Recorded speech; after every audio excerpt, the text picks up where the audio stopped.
To summarize the requirement to qualify as law in a governmental sense: 1. It must apply equally to all. It cannot compel inequality of treatment between any man or class of men.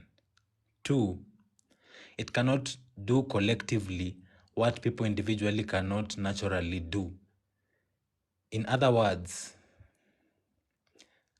in the words of Frederick Bastiat, it aggregates the individual right of self-defense into a collective body so that it can be delegated. A single human cannot delegate a right he does not individually also possess, which indirectly implies that no group of men called government can have any collective rights under the collective entity rule than a single human being.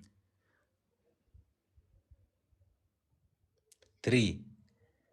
It cannot punish a citizen for an innocent action that was not a crime or not demonstrated to produce measurable harm. The ability to prove such harm with evidence in court is called standing. It cannot compel the redistribution of wealth between two private parties. This is especially true if it is called a tax.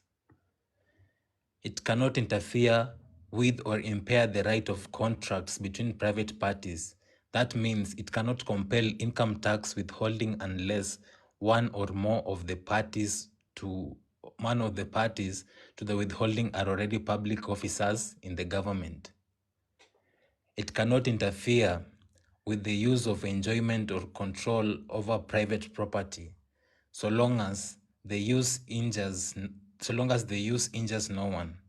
Implicit in this requirement is that it cannot fail to recognize the right of private property or force the owner to donate it to a public use or public purpose. In the common law, such an interference is called trespass.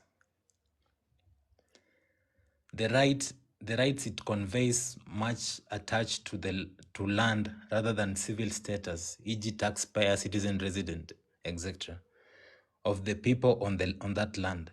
One can be on land without a physical state, without being legally within that